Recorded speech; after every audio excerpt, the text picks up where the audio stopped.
lot of things to consider in all this, and I think, you know, the press should support Lancashire Police in the way that they deal with this for the benefit of the rest of the country's police force, because no doubt these sorts of pressures won't go away for the future. Former Chief Superintendent from Lancashire Police, Bob Eastwood, thanks very much for joining us on Sky News, responding to that confirmation from Lancashire Police that the body recovered yesterday was that of Nicola Bulley. Joining us now is former Detective Constable in Greater Manchester Police, Maggie Oliver. Thanks very much for joining us again. I wonder what your reaction is to what we heard from Lancashire Police and on behalf of the family there. I think it's a tragic case. My heart goes out to the family, but I do feel I used to be, as well as a detective, a family liaison officer. So I'm very well used to families having to deal with the shock of losing a loved one. But I do feel that at least now they do have an element of closure. They know that their daughter or wife is not somewhere and never, they will never have any answers. They know that she's not coming back home, which is heartbreaking. And, you know, I did listen to the news conference, and I think a great deal of my thoughts have focused on the disclosures of the police into what I see as highly personal information. And it took me back to my experience and what my experience is today, that there was a feeling of victim blaming to me by saying that Nicola, the implication was that she was an alcoholic, that she was a woman who had problems, and I saw that as excuses for not finding her. I'm also shocked, Jonathan, that it's members of the public that found her body less than a mile away from where they thought she'd gone into the river. And the question has to be asked, with all these underwater search teams, how could it be that she had not been found earlier, and it was really a chance sighting that discovered her body? So I think that there are a lot of questions there to be answered. I think a lot of my concerns are around the communication, that there has been a breakdown in communication from the police to the public, and when that communication finally did come, it raised a feeling of concern with me that I saw it as a really kind of justification for why this young woman had perhaps fallen in the river before anybody could actually confirm that she had. Do you not feel, with the release of that personal information, for example, which was the subject of huge criticism, do you not feel that the police were, it was part of a strategy, that they'd taken a decision that would help this search, this would help their investigation? I personally don't. I don't see a single reason why that would help an investigation, not one little bit. And, you know, with my background working in child abuse and child sexual exploitation, I repeatedly see police officers and police forces trying to blame the children for their own abuse by, you know, victim blaming. You know, they were making, how many times have we heard they were making a lifestyle choice, or they came from a dysfunctional family, or they were roaming the streets at night when they shouldn't have been. This really triggered me in that same way, that it really was unnecessary. I would say it was unlawful, because that was highly confidential information, and I don't think it added anything to the picture. They were clearly working on a hypothesis, they say. The question I asked myself as a former police officer who regularly dealt with missing from homes when I first joined Greater Manchester Police is, did that thinking at the beginning lead to this being treated in a less than serious way? That, you know, the initial visiting of the scene, it wasn't preserved. There was no, I think the assumption was made early doors that this young woman had alcohol problems, she'd fallen in, and maybe that limited the extent of the investigation for perhaps 3 or 4 days, and at which point they then brought in a senior investigating officer. But it does beg the question. It may not have altered the outcome in the end, bearing in mind what we now know. But until today, we didn't actually know that this young woman had fallen in the river. You know, there were other hypotheses that she'd been abducted, that she could have left on her own. And I just feel that the job of a police officer is to follow the lines of inquiry, not to speculate. And entering that, you know, truly personal information into the arena, I feel, you know, is detrimental and you know, undermines the you know, the reputation of this young woman, and I think it was completely and entirely unnecessary. That's my personal feeling. Just briefly, what are the lessons that need to be learned this early on, do you think? I think, you know, we live in a world where the media is central to any case that grabs the headlines. I don't know why this case grabbed the headlines. For instance, I'm aware of an almost identical case ongoing in Boothstown in Manchester, where a young man has gone missing, possibly fallen in the canal, and yet you don't see coverage of that anywhere. I don't know why this case caught the headlines, but I do think communication is key. I do think that police forces have a long way to go in learning how to communicate with the media, with the public. And I think maybe with the best intentions further on down the road, they have begun to share information. I think that could have been done earlier. And, you know, it does beg the question as to why she was not found earlier. I'm sure there will be an inquiry looking at missed opportunities. It looks as though possibly it wouldn't have changed the outcome, but really nobody knows that. And as a former police officer, I know that your job is to follow lines of inquiry and not jump to conclusions from day one, which it looks to me is what was done, unfortunately. You mentioned you worked as a family liaison, or you saw the work of family liaison officers. Just, I guess, finally, the thoughts with the family tonight who've heard the worst possible news. Heartbreaking, heartbreaking, but at least, you know, they do have an answer. You know, as a mum myself, and, you know, I can think of nothing worse than having a child go missing and you never have any idea what actually happened to that child. Obviously, it's slim comfort because Nicola is not going home again, but at least now they can begin to plan and to grieve her, knowing that she hasn't been abducted, isn't being abused in some horrendous way.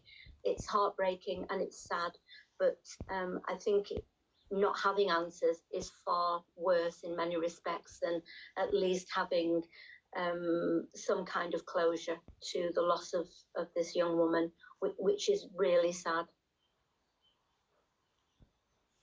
Debbie Oliver, formerly of Greater Manchester Police, thank you very much for your time this evening on a difficult night for the family. Just a reminder, the police confirming that body that was discovered in the river here yesterday was that of Nicola Bulley, and then a statement read by the police on behalf of Nicola Bulley's family. Here is that statement from police. Good afternoon, everyone. Sadly, we are now able to confirm that yesterday we recovered Nicola Bulley from the River Wyre. Nicola's family have been informed and are, of course, devastated. Our thoughts are with them at this time, as well as with all her loved ones and the wider community. We recognise the huge impact that Nicola's disappearance has had on her family and friends, but also on the people of St Michael's. We would like to thank all of those who have helped during what has been a hugely complex and high emotional investigation. Today's development is not the outcome any of us would have wanted, but we hope that at least it can begin to provide some answers for Nicola's loved ones. They remain foremost in our thoughts. The case is now being handled by His Majesty's Coroner. Well, joining us now is Sky's police analyst Graham Wetton. And Graham, good evening to you. An awful night for the family and this community, of course. What are your reflections on what the police had to say, what the family had to say in that briefing a little while ago? Well, I think the family statement was really telling. I think it actually sums up what many of us have been saying over the last few weeks, is that the family are going through such a wretched time, but the speculation, the false information, the false accusations has clearly impacted on them, and they are aware of them all. And I think that's why you've seen the investigation develop as it has over the last few weeks, and the information come out from Lancashire Police. There'll be a review into this once it's all finished with. The family have got one answer now as to where Nicola is, but they still don't know actually how it all happened to her. So the investigation will still be ongoing to actually try and establish what actually happened on the day. But there will be a review process. It needs to be reviewed and looked at. Every police investigation is reviewed afterwards, whatever you've done. So they'll be looking at that. And it isn't about marking around homework. Police reviews are quite intensive and are quite critical on occasions. They will look at what they could have done. But ultimately, the decisions rest with the senior investigating officer. You've heard a couple of police commentators already, and there's already slightly different points of view. And you'll get that in any walk of life, but specifically in policing. But it comes down to one person having to then justify their decisions, and it'll be all written down in a decision log, exactly why they've decided to take the actions they did at the time they did and the reasons behind it. There'll be a rationale for all the decisions made, and that's what will be looked at and reviewed, and then decided whether that was the best course of action at the time, or whether it could have been an alternative one. And what are the actions that need answers most of all in your mind? I think you just heard it. There's huge controversy or criticism about the information that was released last week. And I think they actually got into a position where, from the very beginning, they've had this main theory, this main scenario they thought would happen to Nicola, but they were still keeping an open mind about the possibility of maybe an abduction or she went away herself. So they're still investigating other avenues, but they didn't quite close that, it seems, with people. They seem to be, in the public's perception, and maybe sections of the media, they were only focused on the river. And that was clearly that's where the intensive search was taking place. So I think there was almost like a misapprehension from some sections of the public and the media that the police had ignored every other possibility, which for me wasn't the case. But again, that decision-making process and the way they released that information, there needs to be like a look at almost like the media policy, the media strategy, which there will have been one, but it's whether it was done correctly and in the right times. I think they've done a really good job overall when you take everything into account. There will have been slight mistakes made. There will have been maybe decisions made that when they reflect on them think they could have done it better. But you get that in every investigation.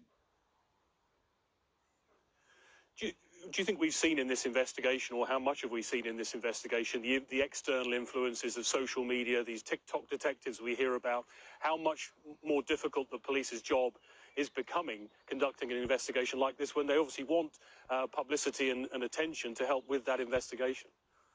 Yeah, definitely. There's a fine line between appealing for information at the right time and asking for the right kind of information.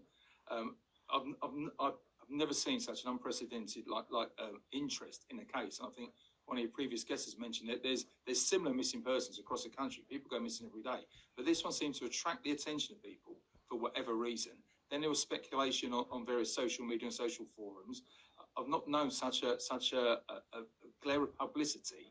And that attracted the media, and they then started speculating, and it was almost a vacuum created of information that people would talk about. So then people started almost trying to create themselves what had actually taken place. So I think that needs looking at again. The volume of interest in this case has been, use the word unprecedented, but it has been. I've never known anything like this, and the level of criticism again has been unprecedented. So I think Lancashire almost felt like they had to come out and say some things at some times that maybe they wouldn't have done if there hadn't been so much either interest or criticism at certain stages.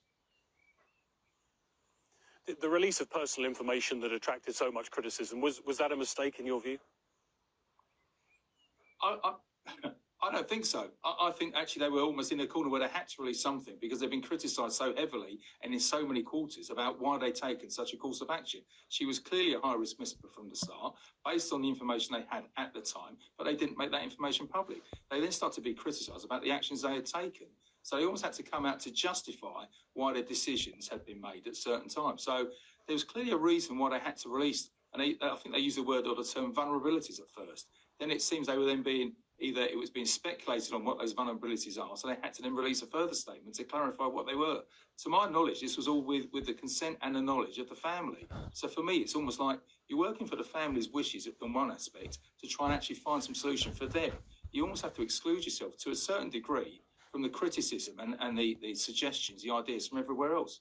So for me, I think it was probably, but again, I haven't got the decision logs. It will come down to a review of those decision logs and actually whoever made the decision to actually release that information at that time, why they did it and the justification for it. Graham Wetton, thanks very much for your instant reaction to what we've heard from Lancashire Police tonight, and that confirmation of that the body found yesterday was that of Nicola Bulley. Katerina Fotozzi is still with me. A lot of discussion about the police, of course, but at the heart of this tonight is a family that now knows the truth of what happened. Yeah, and that's really how they've described Nicola in the statement that was read out on their behalf by Lancashire Police today. It's worth repeating those words. So heartbreaking that we will never forget Nikki. How could we? She was the centre of our world. And from being here over the past 3 weeks and speaking with her friends and family, so many people have got a sense of the woman that Nicola Bulley was, a loving mother, such a huge part of this community, a church community, the school community. We were speaking with friends who said we've known her since our babies were little, and we went to mothers and toddlers groups. And amidst all the commentary and criticism and the inevitable discussion that there will be now about the investigation, about the things surrounding the investigations, I think that statement really just summing up that the family want this to be about the missing woman, the mother, the daughter, the sister that they were so desperately hoping would come home, the centre of their world, as they describe. And unfortunately, that heartbreaking news that the body recovered was that of the person they were so desperately hoping would be brought home to them, to their two daughters, Harriet and Sophia. Heartbreaking.